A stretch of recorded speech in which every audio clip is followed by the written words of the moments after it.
여러분 안녕하세요. 박한우 영남대학교 교수입니다.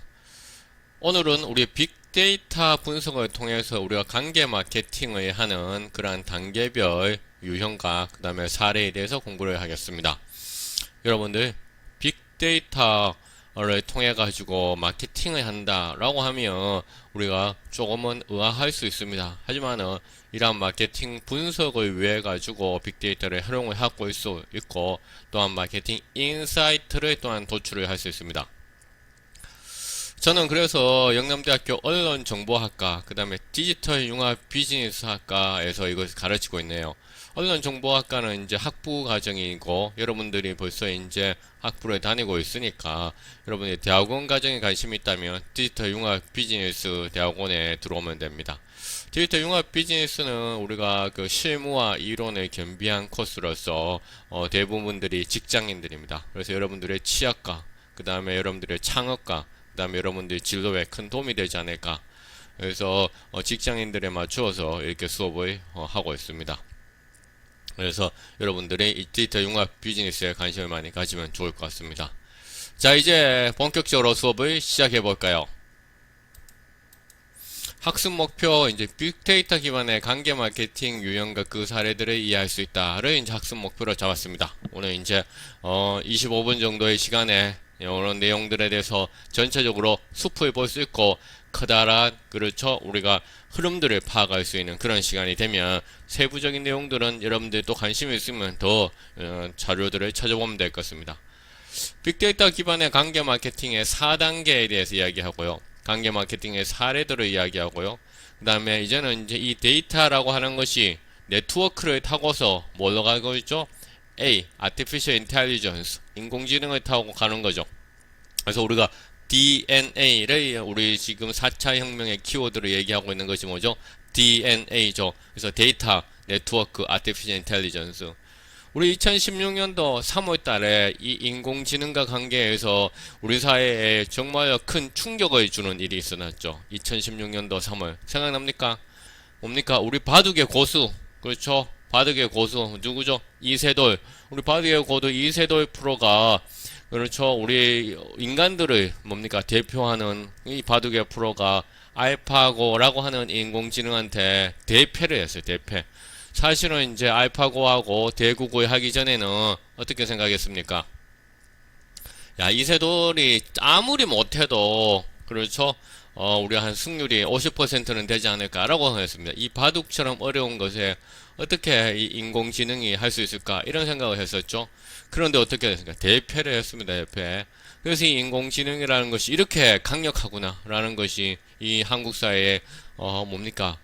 한순간에 전파가 됐죠. 그래서 이 빅데이터의 관계 마케팅은 꼭 인공지능으로 이어지는 것이고요. 하지만 여기는 또한 이런 윤리적인 이슈들이 있습니다. 그래서 어떤 법적인, 법제도적, 그렇죠, 그 다음에 윤리적인 이슈가 있었는데, 이런 점에서 한 번쯤은 좀 생각을 좀 해보자. 우리가 뭐 여기에 대해서 본격적으로 이야기를 할 수는 없겠지만 한번 생각은 해보자라는 차원에서 또한 이제 사례 하나를 이제 소개하려고 합니다. 그래서 25분 동안 우리가 멋지게 한번 달려봅시다. 자, 빅데이터 분석 절차에 대해서 그림을 가지고 왔어요. 그림 가져왔어요. 어떻게 됩니까? 먼저 뭔가 데이터라고 하는 것을 어떻게 해야 되죠? 분석을 해야 되는 거죠. 분석. 마치 이제 뭡니까? 현미경 실험실에서 할 수 있는 분석을 하고, 분석을 통해서 뭘 가지고 오는 거죠? 바로 구조를 찾는 겁니다. 구조. 그렇죠. 구조를 찾습니다. 구조를 찾습니다. 그 다음에 뭐 하는 거죠? 바로 알고리즘이라고 하는 것은 뭐죠? 우리가 분석을 통해서 특정한 구조들을 파악하는 하나의 패턴이다라고 생각하면 됩니다. 그죠? 패턴이다라고 생각하면 됩니다. 알고리즘. 이 알고리즘이 정말로 중요하죠? 그럼 이 알고리즘에 따라서 또한 데이터를 또 뭡니까? 처리를 하는 거죠. 알고리즘에서 데이터를 또 처리합니다. 이러한 데이터의 처리 과정에서는 뭐가 필요합니까? 우리가 뭐가 필요하죠? 바로 프로그래밍이 필요하죠. 프로그래밍이 필요. 근데 여러분들은 지금, 여러분들이 어떻습니까? 인문사 해결하려면 이 프로그래밍까지는 할 수가 없어요. 그럼 어떻게 해야 돼요? 데이터 분석에서 알고리즘을 만드는 과정에서 여러분들이 가지고 있는 그러니까 인문사회적인 시각들을 여러분들이 포함을 해야 되는 거죠. 이 프로그래밍에 따라서 어떻게 뭐 가지고 있는 문제를 어떤 해결을 해야 되는 거죠. 문제를 해야죠. 이러한 문제 해결로부터 우리가 도출하는 것이 어떤 뭐가 됩니까? 바로 어떤 마케팅적 지식이라든가 지혜가 되는 거죠. 이렇게 이제 뭡니까? 빅데이터 과정들은 이루어져 있습니다. 이것을 다시 한 번 더 이야기해 보자면 우리가 뭡니까? 데이터 분석을 통해서 어떠한 그렇죠 전략을 도출합니다. 전략 그렇죠 이 전략 이러한 전략을 도출하는데 이러한 전략들은 결국은 어떻습니까? 전략들은 결국 어떤다? 이 전략들은 소비자들의 행위 그렇죠. 소비자들의 행위, 소비자들의 이벤트에 영향을 미치는 것이죠. 이러한 소비자들의 이벤트는 또한 소비자들이 어떤 상태인지를 또 알게 해주는 것이죠. 알게 해주는 거죠. 그래서 이러한 전략을 세우고요. 그렇죠. 그 다음에 이러한 전략들은 방금 얘기했듯이 소비자들이 어떻게 합니까? 이벤트. 소비자들이 하고 있는 막 일종의 행위죠. 이벤트라고 하는 것은 소비자들이 하는 하나의 행동들에 이제 영향을 또 이제 뭡니까? 미쳐서 행동들에 또한 분석을 하는 거죠.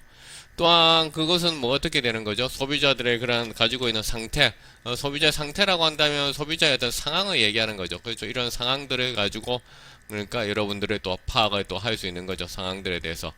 자, 그래 여러분들이 지금 이야기 쉽게 내가 원래는 한글 자료를 잘 제공 안 하는데 그러니까 여러분들이 혹시나 좀 그러니까 낯설까봐 내가 지금 한글 자료를 같이 이제 제공을 해주고 있는 거예요. 이런 상황을 파악을 하면 그 다음에 뭐 어떻게 합니까? 바로 어떻게 하죠? 사람들의 행동들을 뭡니까? 이해할 수 있는 거죠.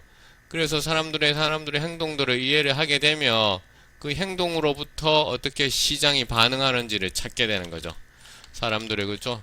행위들, 소비자들 해도 그 소비자의 어떤 뭡니까? 구매 행위 같은 거 이런 경우들을 찾고 그렇게 해서 통해서 마켓은 한글로 안 해줘도 알겠죠. 시장이 다 하는 거죠.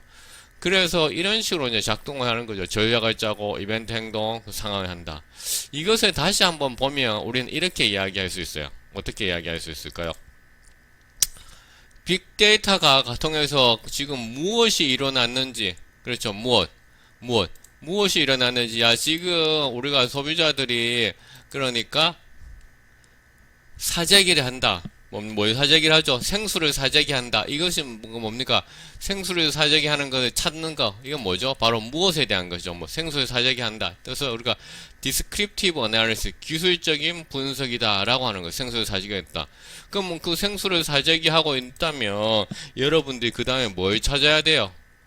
이 사람들이 왜 생수를 사는지를 뭡니까? 찾아야 되죠. 왜 생수를 살까? 이것은 무엇에 대한 어떤 기술 분석이죠. 무엇에 대한 어떤 기술 분석, 무엇에 대해서 무엇에 뭡니까? 서술을 해야 되는 거죠. 무엇을 서술을 해야 되는 거예요. 사재기를 하고 있다라는 것을 서술을 했어. 그 다음에 어떻게 하죠? 그러면 이 사람들이 뭐죠? 현상에 대해서 왜 그러면 사재기를 할까? 그 이유를 또한 여러분들이 찾아야 되는 거죠. 이유를 찾아야 됩니다. 그래서 이제 왜를 찾아야 되는 그 다음 왜를 찾는 거죠. 그 다음에 어떻게 합니까? 그러면 왜 이렇게 사재기를 할지 찾았어요. 그럼 언제 또 뭐냐 사재기 할 것인가 찾아야 되는 것이죠. 그래서 첫 번째는 우리는 이렇게 디스크립티브 서술하는 분석, 기술하는 분석이라고 얘기하고요. 두 번째는 왜 이렇게 한지 해서 진단을 하는 분석이다. 그렇죠? 왜인지는 진단을 해야 되죠. 세 번째는 언제 그러면 이 사람들이 또 이렇게 할 것인가 뭐 해야 돼요? 바로 예측을 해야 되는 거죠. 예측을 하면 그 다음에 뭐니까 어떻게 할지 처방을 해야 되는 거죠. 그러니까 왜 이렇게 하는지 어떻게 진단을 해야죠. 진단하죠. 그 다음에 예측을 하죠. 언제 또 할 것인가 예측하죠. 그 다음에 어떻게 할 것인가 처방하죠. 바로 이것이 가트너라고 하는 그러한 컨설팅 회사에서 나오는 빅데이터 분석에 기초한 관계 마케팅의 4단계를 보는 것이죠. 그래서 이런 측면에서 우리는 그 뭐 가장 여기서 시장에서 기업 중에서 관심을 가진 것은 기업은 뭐에 가시냐? 바로 예측을 관심을 가지고 있어요. 이런 얘기 질문을 했어요. 당신의 회사가 예측이 얼마만큼 효과적입니까? 라고 얘기하니까 전혀 우리는 예측을 잘 못한다 라고 하는 것이 26%. 그렇죠? 아, 우리는 예측 좀 한다 한 60%. 우리는 예측에 있어서는 정말 우리가 잘한다. best in class라고 하는 12%. 그럼 뭡니까? 예측이 필요한 사람들은 예측이 뭡니까? 우리가 조금밖에 할 줄 모른다 60%, 예측을 전혀 모른다는 26%, 합쳐서 86.8%가 어떤 예측 중심의 이런 빅데이터 마케팅을 하기를 원하는 것이죠. 그러니까 이렇게 지금 현재 빅데이터는 이런 무엇을 서술하고 사재기하고 있다라는 것을 서술하고, 왜 사재기하고 있을까? 코로나 바이러스에 겁이 나서. 그럼 그 다음에는 언제 또 그런 행동을 할 것인가라는 예측, 이 예측에 대해서 현재는 사실 많은 기업들의 관심이 있다. 그래서 예측이 얼마만큼 중요하냐 했을 때 뭐라고 했어요? 전혀 중요하지 않다라고 얘기한 사람 10%밖에 없어요. 그럼 나머지 90%는 다 중요하다고 하는 거죠. 66.2%는 아주 중요하다고 얘기하고 있어요. 23.9%는 그럭저럭 중요하다라고 얘기하는 거죠. 그래서 중요하다고 말하는 사람들은 무려 90%가량. 그래서 여기서 가장 중요한 것은 바로 3단계인 예측으로 지금은 가고 있다라는 것을 이야기할 수 있어요. 그렇다면 이런 예측 분석은 결국은 데이터에서 어떤 패턴을 찾아야 되는 거예요. 그래서 우리가 이 빅데이터, 다양하고 복잡하고 크기가 큰 이러한 대규모의 비정령 데이터에서 뭘 찾아야 됐어요? 알고리즘을 찾아가지고 알고리즘의 패턴을 찾게 해줘야 된다고 얘기했죠. 바로 여기서 뭐라고 또 상세하게 나오는 거 뭐예요? 알고리즘을 가지고 패턴을 찾아서 데이터를 어떻게 처리를 해야 되는 그런 형편이잖아요. 그렇죠? 알고리즘을 가지고 자, 그 다음에 어떻게 거기서부터 예측을 해야 되는 것이죠. 거기서부터 예측을 해야 되는. 이거는 뭐 한글을 꼭 안 해줘도 여러분들이 잘 알고 있을 거라고 생각해요. 그 다음에 뭡니까? 그 예측을 한 단계 고도화 시키려면 인간의 행동으로부터 패턴을 드러낼 수 있는 그런 시장에서 어떤 시뮬레이션을 해야 돼요. 시뮬레이션이라는 것은 실제로 마켓을 뭡니까? 통해 가지고 실제 행동을 우리가 하기 전에, 어떻게 마케팅을 실적하기 전에 이것이 될 것인가 안 될 것인가 먼저 뭡니까? 시도해 보는 것이죠. 그렇죠? 그래서 우리가 휴지다 라면 휴지가 이렇게 많이 파니까 도메인 엑스퍼티즈라는 게 뭡니까? 도메인 엑스퍼타이즈를 가지고 있는 휴지에 대해서 너무나 그 시장을 잘 알고 있는 사람한테, 전문가한테 의견을 좀 듣는 거야. 그래서 마켓의 모델을 만들어내는 거야. 그 다음에 데이터를 가지고 이것의 타당성을 점검을 하는 거예요. 그리고 나서 이제 시뮬레이션을 해서 어떻게 월이프 캐천, 뭐뭐 하면 사람들이 언제 또 이런 상황이 왔을 때 행동할 것인가, 언제, 그렇죠, 월이프 뭔지 할 것인가를 예측하는 이런 거 모델을 우리는 하고 있다라는 것이에요. 자, 이런 모델은 사실은 이제 우리가 빅데이터 어디에서 수집하고 있죠? 뭐라고 생각하죠? 우리가 소셜 미디어에서도 수집하죠. 웹 마이닝을 통해서도 수집하죠. 검색 엔진을 통해서도 수집하죠. 벌써 3개 했어요. 모바일 미디어에서도 수집을 하죠. 그렇죠. 우리가 그 다음에 거래, 신용카드 같은 거에서도 이제 수집을 하잖아요. 이런 여러 출처에서 이제 우리가 빅데이터를 수집하고, 또 크라우드 소싱이라고 해서 사람들이 뭡니까? 자발적으로 기여한 데이터로서부터도 이제 수집을 하고 있잖아요. 그렇다면 우리가 소셜 미디어로부터 데이터를 이렇게 수집을 했단 말이야. 그렇죠? 그럼 이 소셜 미디어부터 데이터가 수집하는데 우리가 요새 최근에 가장 각광받고 있는 것이 바로 뭐죠? 유튜브잖아요. 유튜브. 그럼 유튜브 같은 경우에도 여러분들 핑크퐁 알잖아요. 핑크퐁. 이 핑크퐁이 전 세계에서 대박을 터뜨렸어요. 그게 어떤 숨은 마케팅 채널에 봤더니만 바로 유튜브였어. 그래서 유튜버에서 어떤 150억 뷰 조회수를 이제 기록한 거야. 그래서 이제 이 지금 포스팅에 가면 어떻게 하면 유튜브를 통해서 마케팅을 이렇게 성공했는지 그것의 어떤 기획자들을 이렇게 나오고 있어요. 이야기가 나왔어요. 그래서 이러한 것은 결국은 바로 유튜브 데이터와 그 다음에 핑크폰과 관계된 그런 도메인 주제 전문가로부터 시작을 해서 현재 상황이 무엇인지를 서술하고, 왜 사람들이 핑크폰을 외국 사람들이 좋아하지, 그럼 왜 다음에 언제 좋아하지, 이런 것을 바탕으로 해가지고 뭡니까? 관계 마케팅을 이제 하게 되는 것이죠. 그렇죠. 그래서 여러분들도 이런 분야에서 창업을 또한 할 수 있는 거예요. 자, 이 사람은 누구냐? 미셸 판이라고 하는 그러니까 젊은 친구인데, 이 친구는 화장하는 거에 너무나 좋아하는 거야. 화장하는 거에 너무나 좋아. 그래서 이거 그 뭔가 화장하는 거에 너무 좋아하는데 자기가 이제 비디오를 찍어서 브이로그로 유튜브에 올렸어요. 그래서 유튜브에서 엄청나게 성공을 이제 했어요. 그러면서 자기가 이제 또 회사도 만든 거죠. 뷰티 컴퍼니 APSY 만들었는데 이게 지금 시장 가치가 100만, 1000만, 5억 달러 가치 지금은 또 올릴 수 있어요. 그래서 미션판이라는 건 자기가 화장하는 거예요, 또 유튜브. 그러면 여러분들이 만약에 화장품 회사에 마케팅을 해야 되겠다. 그러면 미션판에 뭡니까? 이용해서 인플루언서 마케팅을 할 수 있겠죠. 인플루언서 마케팅을 할 수 있어요. 마찬가지로 여러분들이 예컨대 애니메이션이라든가 애들 어떤 장난감 관계된 마케팅을 했다. 이래서 핑크퐁 콘텐츠에다가 여러분들의 뭡니까? 내용을 어떻게 광고를 한다면, 유튜브 광고를 한다면 여러분들이 이런 유튜브를 통해서 뭡니까? 인플루언서 마케팅도 하고 또한 이 핑크퐁을 좋아하고 있는 댓글을 달하는 사람들이 많잖아요. 그 댓글을 달하는 사람한테 우리 타겟팅해서 또한 마케팅을 또한 할 수도 있는 거죠.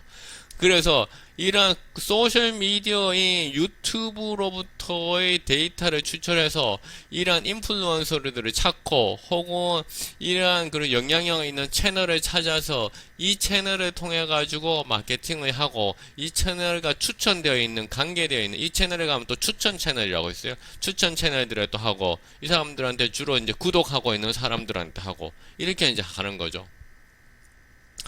그래서 관계 마케팅이라는 것은 빅데이터의 주요 출처에 따라 소셜미디어 인플루언서를 이용할 수도 있고 신용카드 거래 데이터 그렇죠. 또 뭐가 있었어요. 우리가 웹마이닝도 있었고 그렇죠. 구분 가능해서 이거는 그러니까 싸이 강남스타일 알죠. 싸이 강남스타일. 싸이의 강남스타일과 관계되어 있는 유튜브 비디오들을 모았어. 이 유튜브 비디오들을 모아가지고 뭐였어요. 그 비디오들의 유형들을 구분한 거야.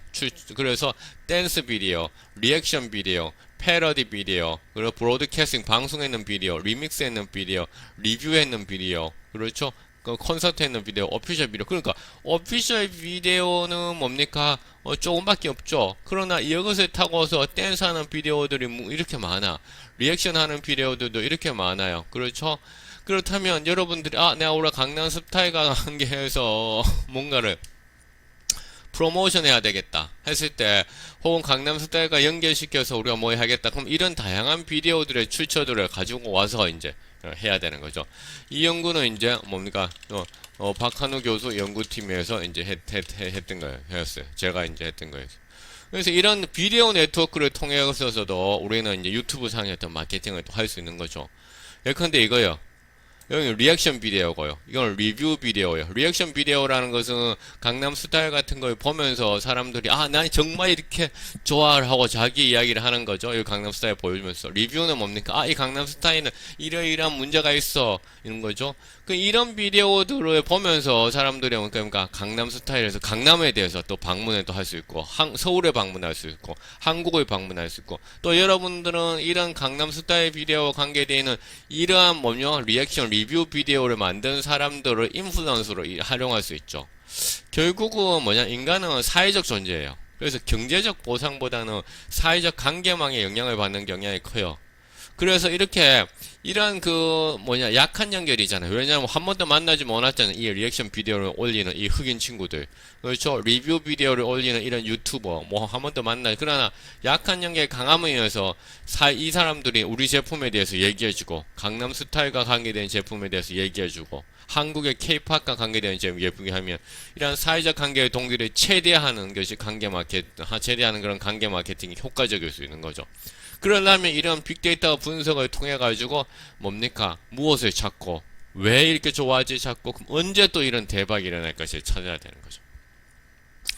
자, 예컨대 그럼 이건 신용카드와 관계되는 거예요. 기저귀와 맥주를 동시에 구매하는 소비자가 많은 거야. 여러분들이 지금 마트에서 일하고 있어. 아니면 쇼핑몰에 일하고 있어. 그런데 여러분들의 회사의 상사가 혹은 이렇게 우리 쇼핑몰 데이터에서 누가 소비자들이 어떤 제품을 같이 사는지를 찾아서 마케팅을 할 걸 좀 생각해봐 라고 해요.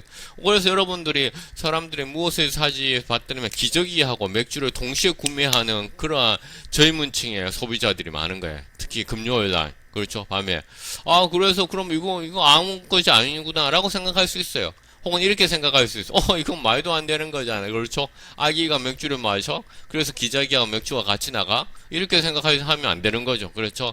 이런 이상한 야릇한, 이런 파티를 혹시 하고 있어? 이렇게 또 생각하면 안 되는 것이죠. 바로 대답은 이건 거죠. 대답은 이거.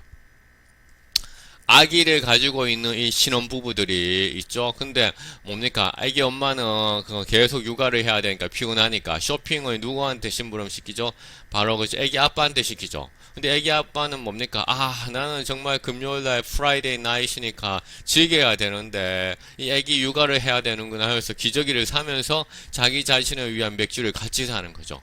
그러면 여러분들은 쇼핑몰의 담당자로서 기저귀 사는 거하고 맥주하고 뭡니까? 같이 번들링 같이 사면 할인해 준다든가 혹은 기저귀하고 맥주에 그렇죠 이게 되게 떨어져 있으면 뭡니까? 쇼핑할 때 힘들잖아요. 되게 거리를 가깝게 해놓으면 보통 술 코너하고 기저귀 코너는 멀리 있잖아요. 그런데 그것을 좀 가깝게 해놓으면 훨씬 더 구매하기가 쉬운 거죠. 이렇게 하는 것이 이제 관계 마케팅인 것이죠. 그렇죠. 관계 마케팅. 사물의 어떤 또 뭡니까? 어떤 것이 어떤 사물하고 잘 가는지를 또 찾아내서 연결고리를 찾아가지고 하고요. 그래서 이렇게 하는 것이 바로 그 신용카드로부터의 어떤 관계 마케팅. 이런 관계들을 찾는 거죠. 관계들을 또한 찾는 거죠. 자, 이거 한번 신용카드에서 여기 지금 횡단보를 건너는 사람이 있어. 이 사람이 최근 자기 신용카드에서 뭘 구매했을까 보니까 자기의 그렇죠 치아 미백제, 티스 화이트너 그렇죠 치아 미백제. 그 다음에 자기 집 근처에서 헬스클럽 되게 비싼 헬스클럽 멤버십을 했어. 요즘 개인 PT가 유행이잖아요. 그렇죠 개인 PT가 유행하고. 그 다음에 자기 집이 있는데 집 근처에 레지던스 호텔. 레지던스 호텔은 우리가 이제 오피스텔처럼 이렇게 자기가 거기서 사는 거예요. 뭐 하루 이틀이 아니라 뭐 이렇게 장기적으로 호텔을 했어. 이런 신용카드 구매를 통해서 이 사람한테 그 다음에 무엇을 살지를 어떻게 뭡니까 예측을 해서 뭔가에 그러니까 타겟팅된 광고를 하든지 아니면 물건을 판매하도록 쿠폰을 보내줘야 되잖아요. 그렇죠? 그러면 이 사람이 어떤 행동을 할지 예측을 해야 되는 거야. 이 사람이 어떤 행동을 할까? 이 사람은 그저 디보스 이혼할 거라는 거예요. 이건 왜? 자기 집이 가만히 있는데 자기 집 근처에서의 레지던스 호텔을 장기간 투숙하려고 하고 외모에 급작적으로 관심을 가지는 거죠. 그래서 이러한 신용카드 거래 데이터로부터 뭡니까 여러분들 이런 그래서 알고리즘을 찾고 거기에서 어떤 예측을 하는 거죠. 그래서 주제 전문가, 분야별 전문가와 같이 얘기하면서 마켓에서의 모델을 하고 데이터의 타당성을 찾고 그 다음에 뭡니까 다음에 무슨 일이 일어날지를 찾는 거죠. 자, 이건 뭐냐면은 우리가 전 세계적으로 인터넷 서점 가운데서 가장 성공한 곳을 꼽는다라고 얘기하면 어디를 꼽을 수 있을까요? 바로 아마존이에요. 이 아마존을 뭡니까? 만든 1990년대 후반에 아마존을 만드는 제프 베조스라고 하는 사람. 지금 전 세계에서 가장 부자예요. 제프 베조스. 전계에서 넘버원 1등 부자예요. 제프 베조스. 1등 부자인데 이 제프 베조스가 그러니까 이 아마존이라고 하는 서점을 만들면서 어떤 생각을 했느냐면 바로 이 빅데이터를 잘 이용해야 되겠다. 사람들이 인터넷에서 자기가 뭐 했는지의 흔적들이 다 남으니까 그것에 대해 가지고 이용해야 되겠다. 그래서 아마존에 가면 이런 게 나요. 이란 제품, 예컨대 예측 마케팅이라고 하는 책을 내가 구매하고 싶어 해서 내가 검색을 했어. 예측 마케팅이라는 책을 구매하려고 검색을 했더니 이 책은 좋구나 사는데 이 책과 연관되어 있는 또 다른 책이 없을까라고 자기가 생각을 여러분들 했을 거 아니야. 근데 교수님한테 물어보려니까 뭡니까 시간이 좀 걸릴 것 같아. 그런데 아마존 이렇게 딱 추천해 주는 거예요. 이 예측 마케팅, 프리딕티브 마케팅이라고 하는 책을 구매한 사람이 구매한 또 다른 책들이 이런 책들이 있다라고 보여주는 거예요. 아마존이 바로 이걸로 대박을 터뜨린 거죠. 우리의 소비자들한테 그렇죠? 퍼스널리제이션 뭡니까? 개인화를 시켜줘야 되겠다라고 생각을 한 거죠. 개인화 서비스. 그 개인화 서비스, 맞춤화 서비스, 퍼스널리제이션 그렇죠? 개인화 그렇죠? 개인화 그렇죠? 맞춤화 서비스를 해준 거예요. 그럼 개인화 맞춤화 서비스를 그럼 아마존이 어떻게 해줬을까요? 바로 뭡니까? 컬래버레이티브 필터링이라고 하는 것을 통해서 해준 거예요. 컬래버레이티브 필터링이라고 하는 것을 통해서 이게 뭐냐? 방금 이거죠. 이러한 책을 구매한 소비자가 똑같이 구매한 그렇죠 물건이 무엇인지 책들이 무엇인지를 보여주는 거예요. 그래서 일종의 그렇죠. 나는 이 제품을 예측 마케팅이라는 책을 샀는 다른 구매자를 전혀 모르지만은 그 사람하고 협업하고 있다고 생각하고 협업적 필터링 알고리즘을 뭡니까? 마케팅, 관계 마케팅에다가 이렇게 적용을 한 거예요. 이게 그렇죠. 비즈니스 모델 특허를 받고 이것을 통해 가지고 아마존이 뭡니까? 대박이 되는 거죠. 이게 바로 협업적 필터링 알고리즘이죠. 그래서 이 예측 마케팅을 사는 사람들이 어떤 다른 책에서는 이 데이터를 뽑아와서 이것을 뭡니까? 예측 마케팅이라는 책을 사는 사람한테 뭡니까? 추천을 해주는 이런 그렇죠. 비즈니스 모델을 했는 것이죠. 여기에서 맞춰서 아마존은 뭡니까? 이렇게 오프라인 서점에서까지 이런 그 아이디어를 하는 거죠. 당신이 이러한 책들을 뭡니까? 좋아한다면, 그렇죠. 당신이 if you like, 이런 책을 좋아한다면 당신은 you will love, 이러한 책들도 좋아할 것이다. 라는 거죠. 이렇게 관계 마케팅을 하는 거죠. 협업적 필터링을 하는 겁니다. 관계 마케팅. 이러한 책을 왜? 이 책을 샀는 사람들이 또한 같이 구매한 책들이 이 책이었으니까 두 가지는 어떻게 연결되어 있다. 그러니까 당신도 당신이 생각하고 있는 그렇죠. 알지는 못하지만은 어떻게 알지는 못하지만 사회적 존재니까 사회적 관계막에 영향을 받는다. 결국은 그래서 약한 연결, 당신이 모르는 전혀 모르는 사람들이 샀지만은 그 연결의 강함을 활용해서 사회적 관계 동기를 최대화하는 것이 관계 마케팅의 효과적이다라는 것을 이야기하는 것이죠. 자, 이런 것이 만약에 또 가능할 수도 있어요. 예컨대, 야채 가게를 한다. 그러면, 오늘 뭡니까? 이 바나나를 샀는 사람이, 샀는 다른 거, 당근, 그렇죠? 이거는 뭐, 잼이 되겠죠? 그 다음에 이거는 바게트빵, 밀크, 우유 샀다. 이렇게 얘기해 준다면, 소비자가 뭡니까? 바나나만 사고 이 야채 관계를 뭡니까? 떠날 거예요. 그렇진 않을 수 있다는 거죠. 그렇죠? 그렇진 않을 수 있다. 그래서 여러분들이 그 점을 바탕으로 해서 한번 잘 생각을 해보면 된다. 그래서 이와 같은 관계 마케팅의 기법을 우리가 적용해서 사실은 대박을 터뜨린, 오늘 좀 25분보다 약간 좀 더 해야 될 것 같아요. 대박을 터뜨리는 사람은 누구냐면 바로 이제 넷플릭스라는 회사예요. 이 넷플릭스는 1997년도에 했는 회사인데요. 이 회사가 이제 최대 그 비디오 대여업체인 블록버스터를 이제 무너뜨리고 이제 온라인 업체에서 했어요. 이 넷플릭스가 어떻게 해서 이렇게 됐을까? 요 자료는 여러분들이 그냥 참고하라고 그냥 주는 거예요. 그다음 요거는 설명은 요걸 할 거예요. 그래서 넷플릭스는 어떻게 했습니까? 여러분들이 넷플릭스에서 어떠한 그 영화라든가 이런 걸 보잖아. 그래서 여러분들이 받는 영화를 보니까 킬빌, 프라임, 그 다음에 페이첵 3개의 영화를 봤어. 이 3개의 영화의 공통점을 찾은 거야. 공통점. 이 공통점을 찾은 게 뭐냐면 특정한 배우, 그렇죠? 특정한 배우, 그렇죠? A가 이 세 영화에 모두 출연한 거야. 그럼 넷플릭스가 어떻게 합니까? 특정한 배우 A를 뭡니까? 여러분들이 가장 선호하는 배우다라고 생각해서 그러한 배우, 펄프 픽션에 등장했던 그 배우를 펄프 픽션의 영화에 그렇죠? 합오를 어떻게 합니까? 해당 배우가 전면적으로 등장하도록 이렇게 맞춤해서 보여주는 거예요. 그래서 펄프 픽션 같은 펄프 픽션 영화예요. 여기 보세요. 펄프 픽션 같아. 근데 그 영화 포스터에 등장하고 있는 배우가 달라요. 왜 달라요? 요 세 가지 영화를 좋아하는 사람은 요 세 가지 영화에서 공통적으로 등장했던 영화 배우 A. 네, 이름이 갑자기 생각 안 나요. 요 세 가지 영화를 좋아했던 그렇죠 사람들은 요 세 가지 영화에 공통으로 등장했던 B가 펄프 픽션에 나온다면 같은 펄프 픽션 하버지만은 그 여러분들이 좋아하는 영화 배우로의 펄프 픽션에 뭡니까 하버에 전면적으로 등장시키게 바꾼 거야. 이렇게 바로 이 인공지능을 이용을 해가지고 넷플릭스가 그렇죠 맞춤화된 마케팅을 하는 거죠. 이것이 바로 또한 관계 마케팅. 왜 관계 마케팅? 서로 연결되어 있는 이 세 가지 영화에서 연결되어 있는 배우를 찾아서 여러분들이 좋아하는 배우를 찾아서 그 해당 배우를 가지고 또 보여주는 거죠. 그 다음에 이 세 가지 영화에서 연결되어 있는 B 배우를 공통적인 B 배우를 찾아서 같은 펄프 픽션이라도 그렇게 하는 거죠. 자, 이렇게 데이터를 이렇게 수집하는 것은 이 맞춤화를 통해서 이렇게 혹은 협업적 필터링을 통해서 인플루언서 마케팅을 하기 위해 가지고 이렇게 데이터 수집하는 것은 어떻게 문제가 있을까요 없을까요?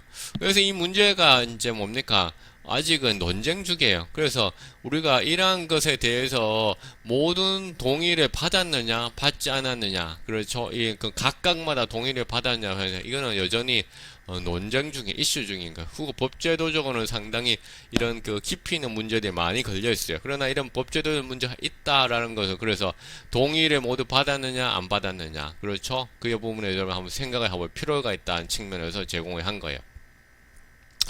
근데 페이스북 같은 게 여러분 사진을 이렇게 올렸어요. 올리면 어떻게 합니까? 이런 페이스북에서 이 사진의 출처는 누구입니까? 라고 묻죠. 이 사진은 여러분들의 친구 박한우가 맞습니까? 라고 물어요.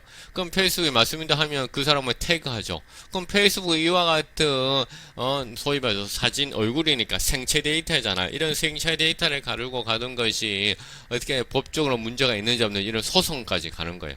그래서 이런 오픈소스 개방된 출처에서 이런 다양한 형태의 데이터를 가지고 있지만은 이것은 법제도적으로 윤리적 이슈 문제가 뭡니까? 현재 논쟁 중에 있다라는 것을 이제 이야기를 하고 싶었어요. 자, 학습 정리의 시간에 돌아왔어요. 그래서 빅데이터 분석에 기반한 관계 마케팅은 4단계로 구성되어 있어요. 예측 중심의 관계 마케팅이 기업의 우선순위가 되고 있죠. 예측. 언제 할 것인가. 관계 마케팅은 빅데이터의 주요 출처에 따라 소셜미디어 인플루언서 마케팅, 신용카드, 거래 데이터 등으로 유형으로 구분 가능하죠. 빅데이터 분석은 인공지능과 결합되면서 맞춤화된 관계 마케팅, 특히나 먼저 넷플릭스, 아마존, 그렇죠. 맞춤화된 관계 마케팅으로 발전하고 있어요. 그러면서 협업적 필터링을 사용하는 거죠.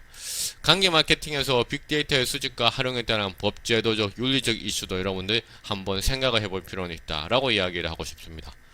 그래서 오늘 이렇게 전체적으로 이제 그 커다란 그렇죠 우리가 숲을 한번 본 거예요. 여러분들 자 오늘도 수고 많았습니다. 안녕.